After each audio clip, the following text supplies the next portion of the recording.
All right, all right, all right, as Wooderson would say in Dazed and Confused. We are back on Plate and Ponder Empty Nesting with Jen and Chris Fenton. But Jen is still over in Europe. I believe she's in Paris today. She's coming back tomorrow. So, all of you people that have commented about how you're sort of not happy that she's not doing most of the talking anymore, she will be back. And then you'll be able to go back onto the pod and feel good that only the plus one me is limited to 50% of the talking rather than all of it.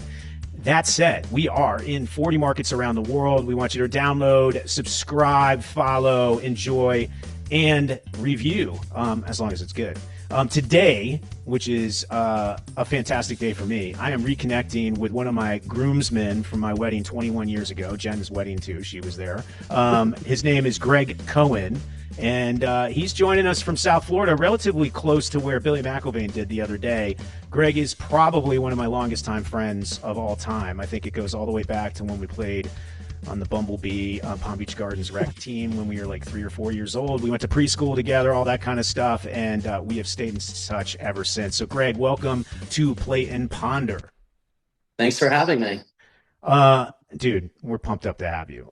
You are arguably one of the most animated individuals I've ever come across in my life, which says a lot because I'm out here in Hollywood. But what was the most interesting thing that happened recently in terms of any sort of national championship game that's occurred? That's yeah, I'm having a really good year. We started out Who's Miami we? was There you we go. being me and my Miami alumni. So we were all pumped, expecting to win, and unfortunately on that Monday night we were down there and we lost. Were Uh, you one of the guys that paid like $3 million to go to that game? no, no, no, no. Season ticket holders, they were good to us. They offered lower rates, but it was very funny. Before it kicked in, I was talking to Gabrielle, the young one. She's the 16-year-old, I think. Yeah, 16. And I had said, I don't think we're going to go to this game because these ticket prices are so high. And even if you were going to pay a little more, I wouldn't be able to sit with my buds, or we'd even be sitting, as high as the top bleachers, and just wasn't going to go. And then Miami came through. Season ticket holders got some benefits, so we made it in. So for your kids, which you're supposed to prioritize first, they did not get to go to the game, but you did. Is that what you're saying? They did not, and I don't think growing when they were growing up, they always liked the Hurricanes. But now I've got Samantha out west at USC. She doesn't really care as much for the Hurricanes as she does the Trojans. And the big convert was Lucas. Lucas is now a sophomore in Gainesville, and just really not that much interest. I think he may have gone out of pity for me, but not that interested That's anymore. interesting. So you got a true house divided right now, and although USC is not really in that mix, but as a professor at USC, I do wish they were a little better at football. Although we did have a an alum win a Super Bowl as a quarterback. That was nice. Yeah, yeah, I was following him. I think pretty much most people wanted the Seahawks at this point because they're still, still have memories of Brady and usually beat most people's teams. So I was Well, pulling for Darnold too. let me ask you this: like, as a what Jen and I started as a hobby here was to talk about empty nesting, and you're essentially 2/3 of the way there. Like, how has that, I guess, 67% empty nesting been for you? I mean, it's pretty interesting actually. I mean, I think we're there already. I mean, the 16-year-old, she's playing soccer, she's doing all the activities, friends, boyfriend. So she's pretty much out of the house a lot. I think it really I kind of suffer on the weekends because I was so used to waking up early, doing the workout routine, and then just go time. I'd have 3 kids playing soccer, doing other activities, and I loved it. I loved that schedule where I didn't know where I was going, what city I was going to, and we'd hang, watch the kids play, hang with them, and then, get home at time to watch the football game, hopefully at night. But now that's gone. I got a lot more free time. Dude, I remember. You and I were a part of that as kids. Like, whether it was little league or Palm Beach Garden soccer was really the one that we always talk about, and we always give shout outs to all those leading scorers from back in the day. I know, Greg, you scored, you were a bit of a ball hog, so you definitely scored the ball more than me. I was a little more of setting it up for people like you to go Well, finish it well, off. no, I agree. I mean, I was 12 years old. It was very important that the scouts at the game could see that I could score in our 12 on 12 or even 11 on 11, whatever the size of the field was at that point. Yeah, although no matter how well you did, it was always like Chris Whitley was 55 goals ahead for the season, and then I think Joe Biddle was like 20 behind him, and then the rest of the pack, and you usually were leading that rest of the pack. Yes, yes. Thank you. It was good to be the leader of the rest of the pack. But and it was funny because when the kids started playing, I actually reached out to Whitley and made a joke that, hey, one of my kids scored like 3 goals in the game, which is probably like 1/3 of what you would have done in the same game. So, it's funny you remember Whitley and yeah, Joe Biddle. I haven't seen. Yeah, that's well, he was Gardens High School, I think. So I I wouldn't think keep he in was touch with Gardens, him. and then I mean, this is gonna. I think he went to Cardinal Newman, actually. I believe after that. Why I know that, I don't know. But I think I remember all of our soccer buds. We were trying to get them all to go to the Benjamin School, and I don't. I think we came up a little short on that, but we would have dominated back then if they did. Yeah, I know. So where did your kids go to high school down there? You didn't. None of them followed your footsteps at Benjamin, right? No, no, I went we went a different path. I mean, Benjamin was it's obviously thriving and doing well, but we just felt with the kids and what they're doing, there's some other places that worked out best. The oldest went to a school called Dreyfus, like an art school. And arts are not just music and singing, journalism, theater, visual arts. So Samantha was a journalist primarily. I hope I got that right, but she's long been withdrawn. But so she went there and that was sort of a segue to get into USC. And the other two were at a school called Dwyer, where I don't think Dwyer started till after we graduated high school, but just a strong program. They've got some really good things for the kids, and they've got some athletics as well. But their football used to be incredible, but it's not quite as good. But the sports programs are pretty solid, so it just worked out better.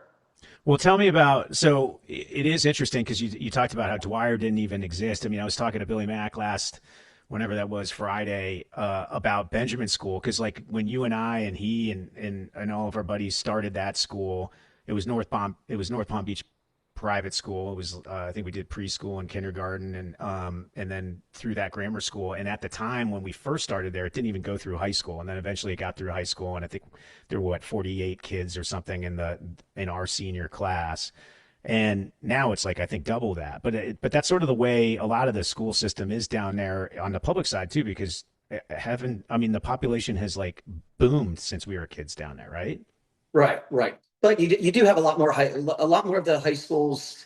The public schools have gotten bigger. They all have these different types of programs. If you want your kid to try to join into anyone, whether it's again, there's an IB program and or baccalaureate. I think that's the what the acronym stands for. So you've got a lot more children, but you also have a lot more opportunity. Because back then, like you and I would go to the fields, and 95% of the kids were Jupiter, Gardens, or Benjamin. And now you've got now a lot more of the school, different schools and expansion of programs. So, and then like, what has that done? Because you are one of the prominent real estate attorneys in town, right? You run your own firm. It's I think down there it's a little different. California you close on a real estate transaction. You have an escrow company that sort of manages everything. You don't ever really hire an attorney to do the real estate transactions here. The agents essentially oversee all the escrow stuff going on. But that's different in Florida, right?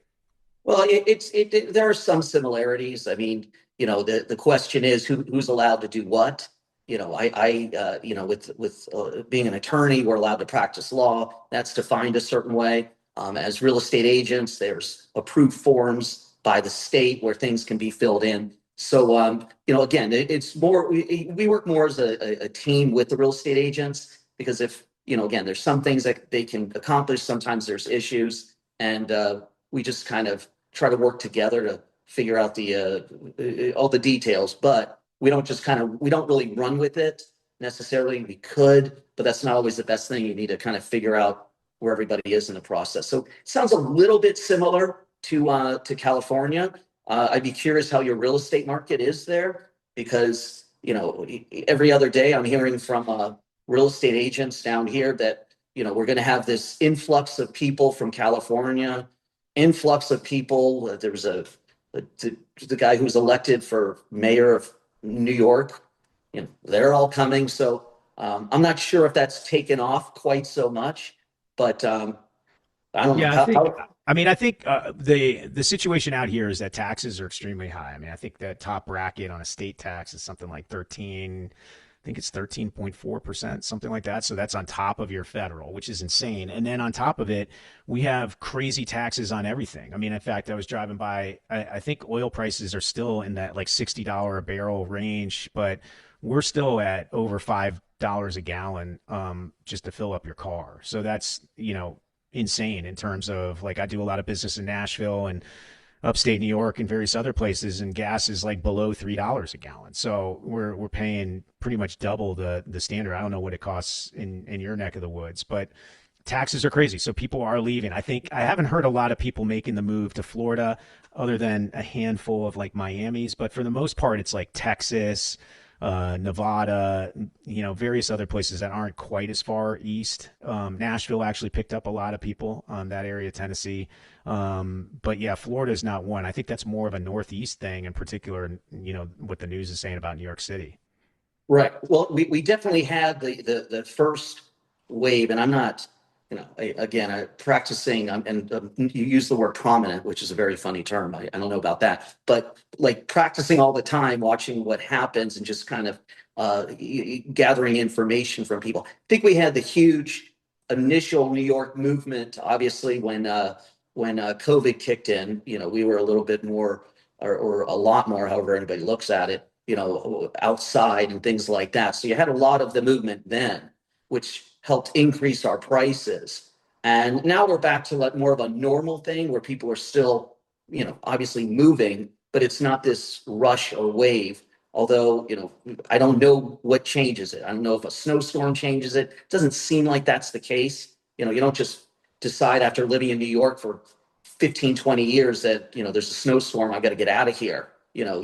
Plus you've got your state income tax there if you've got your business there. But we're always going to have the New York people coming down, the Northeastern people.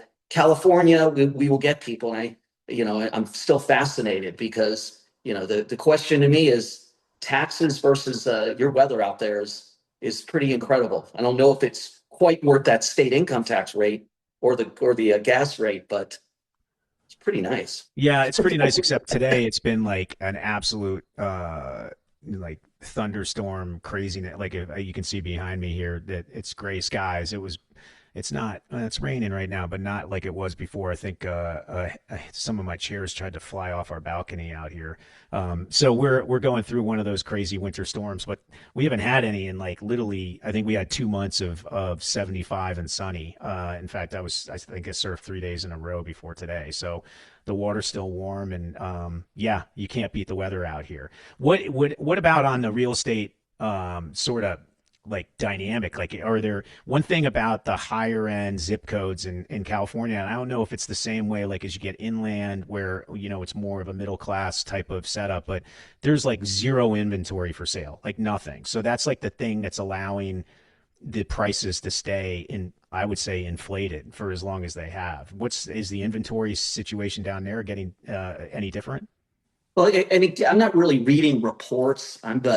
I'm watching the deals, like how difficult they are, listening to the people, talking with a lot of the local real estate agents. And right now it would seem that there's more of an inventory because people just don't want to pull the trigger on a certain price. Plus, they hear that the interest rates are going to go down. So rather than doing something now, you might think, let me hold off for a couple more months. And I think all those factors just play into it, as opposed to there being a rush or like a mad, you have no time or you're going to lose out, which, again, like going back to, years ago, by the time I was closing a transaction, it was already ready to be sold to another party.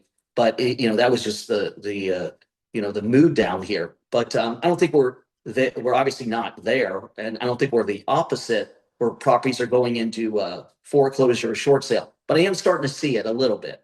I'm getting, once every week or two, I'm seeing a couple short sales. People don't have enough to pay off their mortgage, things like that. So, but I do think that the inventory is staying there on the market a little bit longer, and people are just not so quick to pull the trigger, because I think the people that really pulled the trigger during COVID, that was, we had extraordinarily wealthy people that came down here and could just do something quick, and they wanted out, so they could do it, and the means, nothing affected them. So I think now we might be into, obviously there's still going to be wealthy people, but not those people that had the unlimited account. Oh, instead of 4 million, I can pay 10 million. Now we're into the people that, like we'll call them the, upper class, obviously, but, some of these people might even be my friends now, as opposed to this fantasy world of these ultra wealthy that, I just, they have great lives, but I just don't interact with them on a regular basis. So you're saying you're not in the Epstein files? Is that a way of? I mean, Yes. It's really interesting. I never even heard of the guy. Like a couple of these things down here with, you find out about these like people that do these horrendous things, and you would think, and I'll tell you the big one, not to get off the subject, is Bernie Madoff. You remember the yeah, Madoff thing? of course. He was literally the only one that went to jail for the great financial crisis, and he wasn't really even arguably involved with the great financial crisis. He was just periphery. And I always say the only reason he went to jail is because the people he ripped off were rich and powerful. That was it. Like, I think the lesson he taught everyone is if you're going to rip off people, just make sure they're not rich and powerful.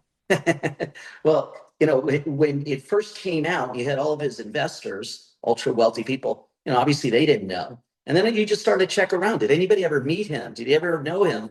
And, no, very few people that I interact with, and I interact with a lot, actually had met him on a personal basis. That's why, it's fascinating that he could keep that scheme so silent. And I don't know, did his wife go to jail? I believe his son went to jail. I think he, yeah, I believe his son went to jail because he ran the books. I believe. I don't know. I can't remember the whole thing, but it was, and what's even crazier is I think most of the money has been gotten back by the rich and powerful that he ripped off because they figured out how to get it back. So, once again, it's like, yeah, just if you're corrupt and immoral and want to break the law, just do it where the victims are powerless to fight back. That's probably the best way to go.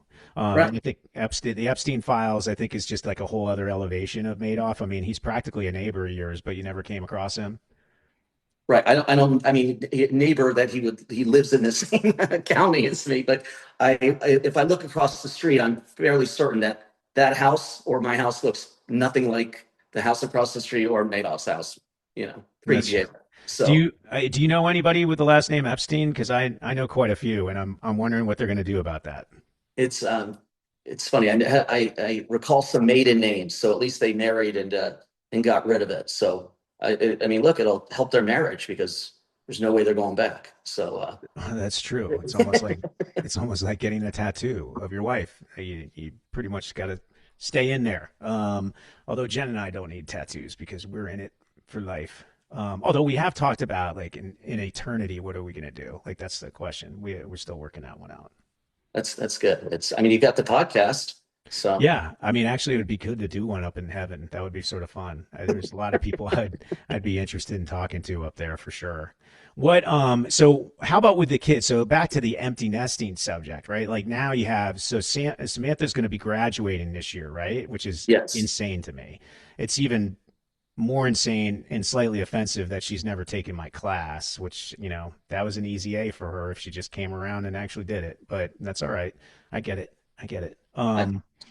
But what like would you recommend her coming back to Palm Beach County? Is that a place where you think has a lot of opportunities and is a great place to set up shop? Is that something that you feel like, is one that you would love to really push for? Or you go, God, I don't know about this place. I think there's better spots to go, start a career.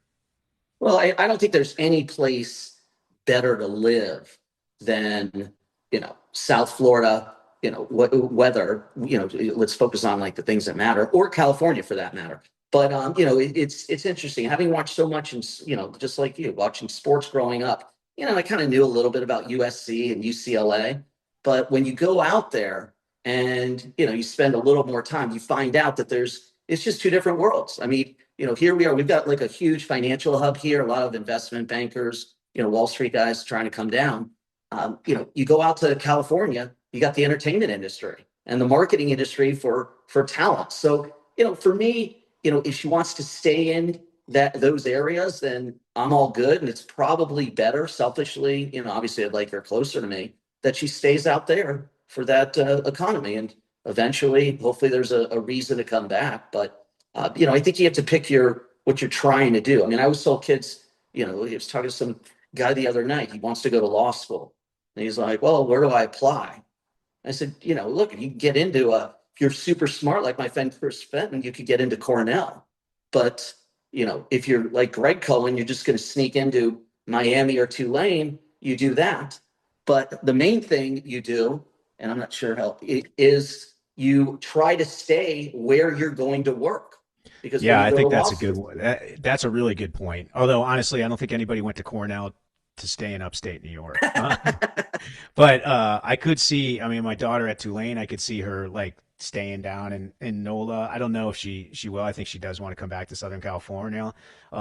University of Miami. But well, first of all, I don't know if I could have gotten into Cornell nowadays. I mean, back then it was uh, a lot easier because you didn't have, USC, for instance, has 27% foreign national students there. So you have, if you compare that back to when we were applying to college, USC probably had 5%. So you're literally taking 20, a good 20% chunk, if not more, out of the applicant pool from the U.S. being able to get into these schools, and the Ivies are the same way.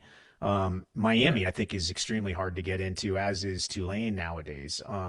Although I would say the same amount of kids that go to Tulane sort of decide, similar to yourself, I think that Bourbon Street was a good place to hang rather than the library. And I think Kaylee has had a couple, people she knew that ended up going somewhere else. I don't know. So well, that's still, that's me. Look, yeah. look, I've gone to, it's funny because my kids don't go to private school and I've only gone to private school. But yeah, I started at Tulane the next year. What I told my parents is that we, being me and Tulane, mutually agreed I should move to Miami. And coincidentally, I got in. That was back during the Gainesville murders. I don't know if you remember that, but they opened admissions in different schools in Florida because people were transferring. So, again, that's why they had that's why I could transfer so late into the year. And that's how I ended up at Miami. God, that's sort of crazy. Like I didn't even think about that. That was wait, but the murders were up in Gainesville, right? Wasn't They, that where they were? they're up in Gainesville, And and it that affected all was the schools? well. People were taking their kids out of Yeah. Gainesville out of concern. So to do that, the Florida schools, some of that, I know Miami because that's where I transferred into. And I like you, I would not have gone to, I wouldn't have gotten into Tulane or Miami at this stage. I don't know where I would have gone. But for me in that situation, it was, that was a coincidence. So So and now how is the Miami, so University of Miami undergrad and law school, right? So is the Palm Beach County area full of alums? Do you do a lot of networking with that crew? no, I really don't. I mean, there's more meetings or get-togethers down south. Right. But if you take the size of the schools now, I mean, you've got Florida, Florida State, you've got UCF. I mean, that's not, I don't know if UCF has a law school or not. Stetson. The really like this area is pretty saturated with those schools as opposed to the Miami, where a lot of people tend to stay down there. Now, do you, considering how successful you are today, do you ever think back about whether, like Mr. Guy Hill was responsible for you being here Mhm. today? Because, as I recall, you were about to be chum for sharks out in the Atlantic Ocean. Yeah, yeah. A lot of people don't really appreciate that current going from Sailfish Club to Peanut Island. So, I would tell you, don't take a boogie board, take a surfboard. and make sure you're in shape or you'll just float away.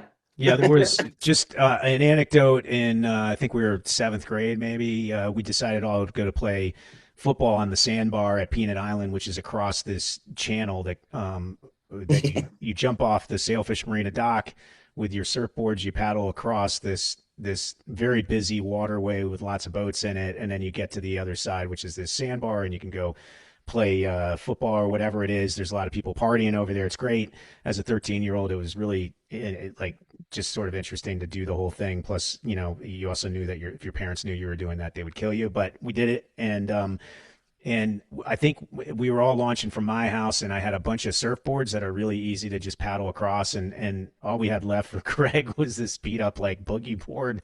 I don't even think you had fins, and the current is really fast, and we all got across it without it carrying us too far. But Greg unfortunately drifted out into the Palm Beach Inlet, and then that led him out into the open ocean on a boogie board. It was probably quite terrifying now that I think about it. It was interesting because you would swim. I would try to paddle or, swim as fast as I could.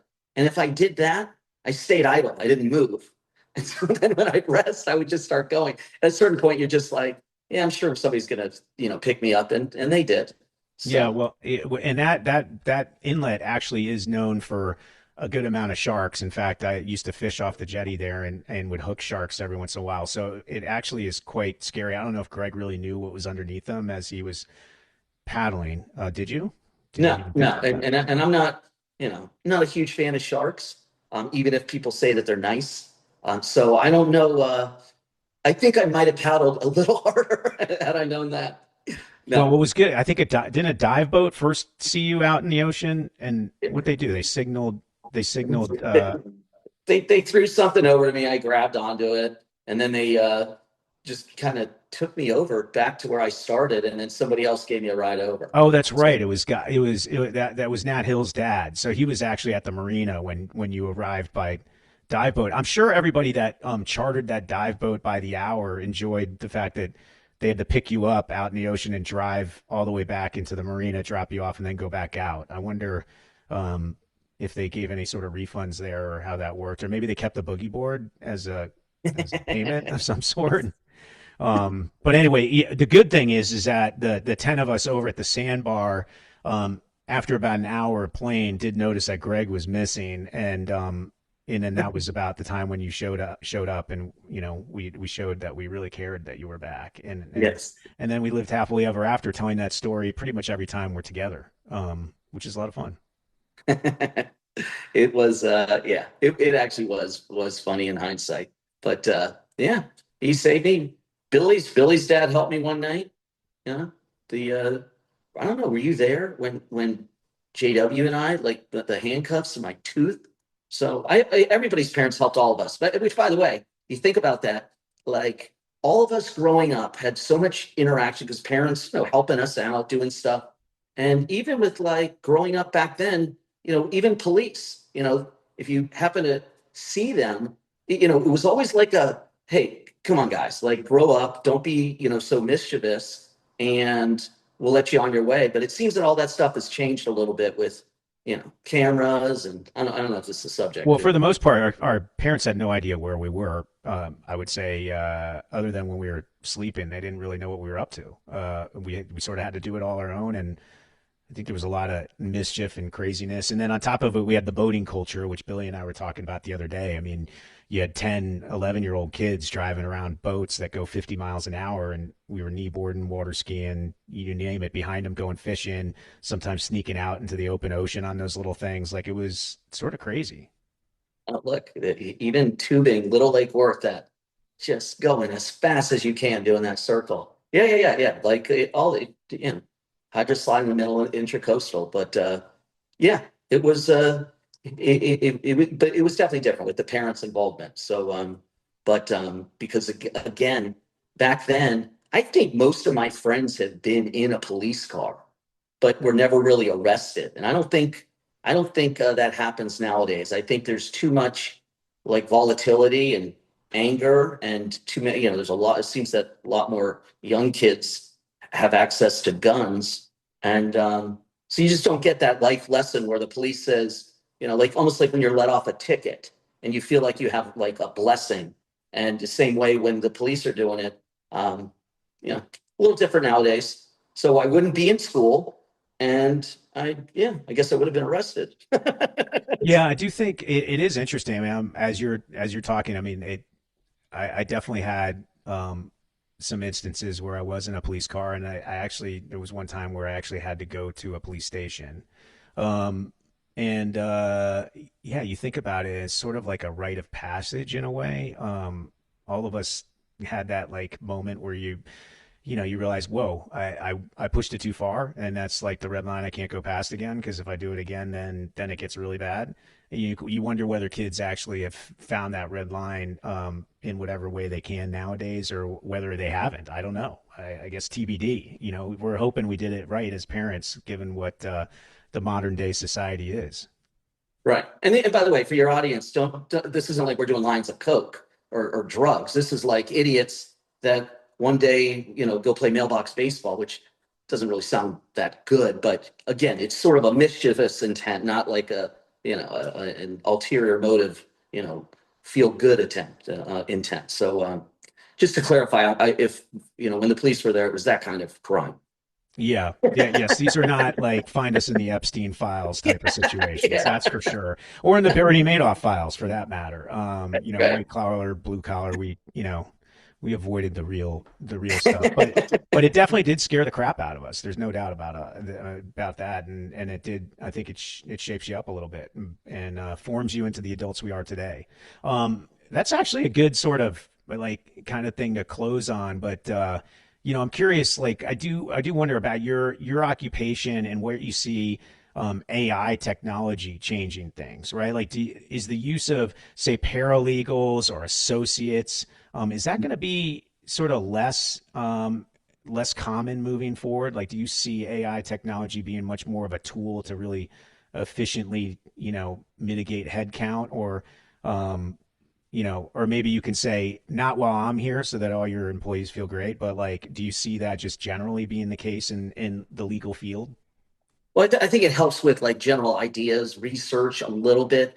If you're looking for like an idea, you don't having it all to have it just handed to you, you can sort of get general concepts. I mean, look, to me, everything we do, you could have some component of AI that helps you, but there's a reason why we're not all just relying on robots to do things. I mean, you got to understand the people and understand the circumstances, and that's really one thing about practicing law. Like we all can analyze the issue and I could spit it out, but everybody's situation you have to take into account differences, what they're looking for. And so I think there is the human component when it comes to really controlling the client. But on some of the backroom things like doing research or getting things put together to give you an idea, AI can definitely give you something. But every now and then I'll do AI on something that I know, and I can see the answer where it's wrong. And you know, for us, that limits it. We also lose clients who think that AI can do everything they want. And again, it's just a risk that everybody takes, and they've been taking it all along. Like you have pre-printed things, and oh, this is a computer form, I don't have to worry about it. But some people want to save $1, and maybe it's right, but if it's not right, then they'll come back and they'll pay more to undo it. So just got to gauge the importance of the legal issue. If what you're getting is what you need, and from a document standpoint for a client, do you feel comfortable relying on something that is just generated from the computer?